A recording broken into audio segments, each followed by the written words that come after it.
Kingdom Come Deliverance 2 is getting a big update in just about a week, and it's coming with a lot of promised features from the roadmap that was released just before Kingdom Come Deliverance 2's actual release. So in today's video, I'm going to go over what that update is actually going to entail, from including new hairstyles and facial hair for Henry, as well as mod support. This update is going to be huge. It is the first major update for Kingdom Come Deliverance 2 and is by no means going to be the last, so let's jump into all the features that are going to be included in update 1.2. The first big thing that everyone's probably seen by now is they are going to add a Barber to the game. You can find this Barber in Zhelyov or Kuttenberg, and this will allow you to customize Henry even further with various hairstyles and facial hair. You can see some examples here. Some look pretty stylish, some look a bit out of character for Henry, but this is all about giving you more choice on how Henry looks. And honestly, in my opinion, at this point Henry should have a beard, so I'm very keen to see all the facial hair choices for Henry when this Barber update comes out. But that's not going to be the only thing included in this patch. Toby, the PR manager of Warhorse, went on to say that the patch will include 34 pages of patch notes. That's an insane number. So clearly Warhorse have been hard at work on updating the game, fixing a lot of the bugs, any glitches, making the game run even smoother than it already does, because let's be honest, the game runs so smooth on all systems. I'd say it's one of the smoothest releases of a big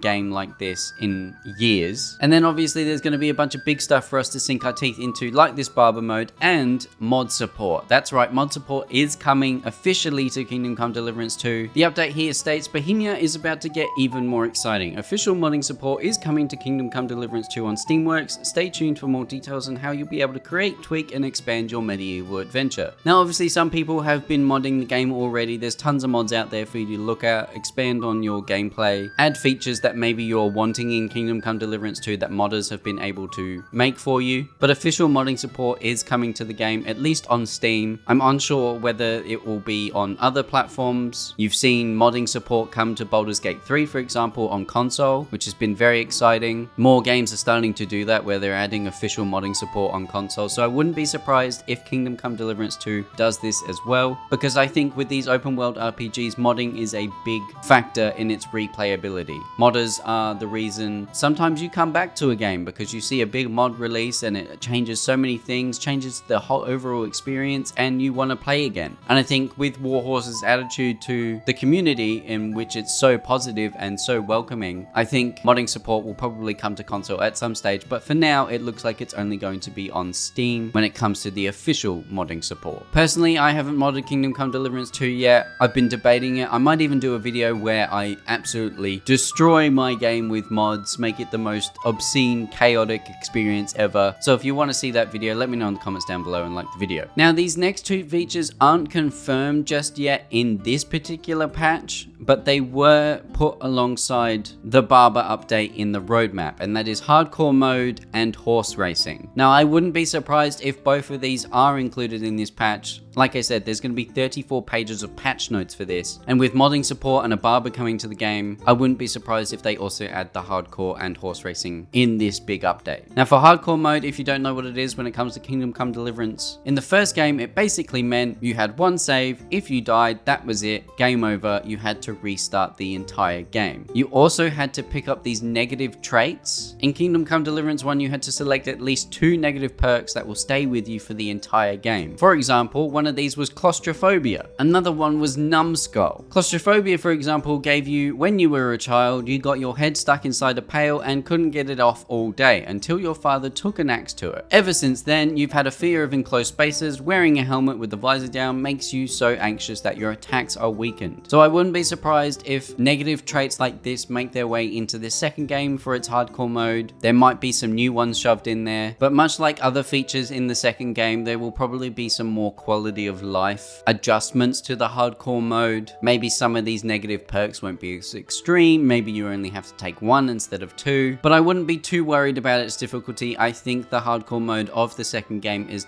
going to be just as difficult as the first, if not even more so. So if you're looking for an extreme experience experience when it comes to Kingdom Come Deliverance 2. Hardcore mode is going to be that for you, with its one save, one life rule and its negative traits that you'll probably have to pick up before you begin your journey. And the other feature that was put alongside this was horse racing. Now, there is horse racing already in the game. If you do some of the main story events, they will have horse racing in them, but it's not something you can just go along and do like dice, for example, or any of the boxing rings. But this update probably will add horse racing as a side activity that you can do at various times during the game. You can go off and do it whenever you want. It was in the roadmap, so again, I wouldn't be surprised if it's in this update, because like I said, it's a big update. I'd be very surprised if they don't include all three of the big features that they said what they were going to add in their roadmap. And that's basically everything we know so far about this upcoming patch. It will be coming on March 13th, so it's not that far away, but it's not going to be the only big updates Kingdom Come Deliverance 2 is going to receive. We've still got the 3 expansions that are coming later in the year. You have Brushes with Death, which is in the summer, Legacy of the Forge, which is in autumn, and Mysteria Iglesia, which is in the winter. Brushes with Death will be sort of, I think, a murder mystery investigation type quest where you're helping a well-known artist in Kuttenberg with a troubled past, I think is how that's going to work. Legacy of the Forge, Henry will be rebuilding the forge in Kuttenberg, and it'll be heavily focused on blacksmithing, obviously, which I'm very keen for. That's the DLC I'm most excited for because I love blacksmithing in Kingdom Come Deliverance 2. It's one of its best features, so having a DLC orientated around that feature is going to be a lot of fun. And then the Mysteria Iglesia is going to be the monastery update. Now, if you played the first game, you know that there was a big quest line in a particular monastery where you had to act as a monk, you had to do the daily activities, you had to meet all the time schedules. A lot of people loved it, a lot of people didn't, but this time around the monastery quest line is going to be in a paid DLC. No doubt it will have similar features to how the first monastery quest line worked in the first game, where you probably will be acting as a monk of some kind or a priest, going throughout your daily activities in the monastery. The backstory behind this one is that a deadly plague has broken out and you have to go into the monastery to work out a cure, is how I believe it's going to work. Whether that means you go into the monastery undercover or you get let in freely to work out what the cure of this could be, I'm unsure. It'll probably have some kind of alchemy focus, given that the Legacy of the Forge is going to be heavily focused on blacksmithing. I wouldn't be surprised if this one had some alchemical focus to it. But those are the 3 big expansions that are coming later in the year, and no doubt there will be some big updates in between these 3 expansions and the big patch that is coming March 13th. So let me know in the comments down below what you guys think of this big patch that's coming on March 13th. Are you excited? What are you most excited for? Let me know in the comments down below. Like the video if you enjoyed it. Subscribe for more Kingdom Come Deliverance 2 content. We're going to be doing more videos on this game as it updates, as those expansions come out. So subscribe for that. Become a member today if you want to support me in another way. You'll get early access videos and live streams. And thank you so much for watching this, and I'll see you guys in the next one. Bye!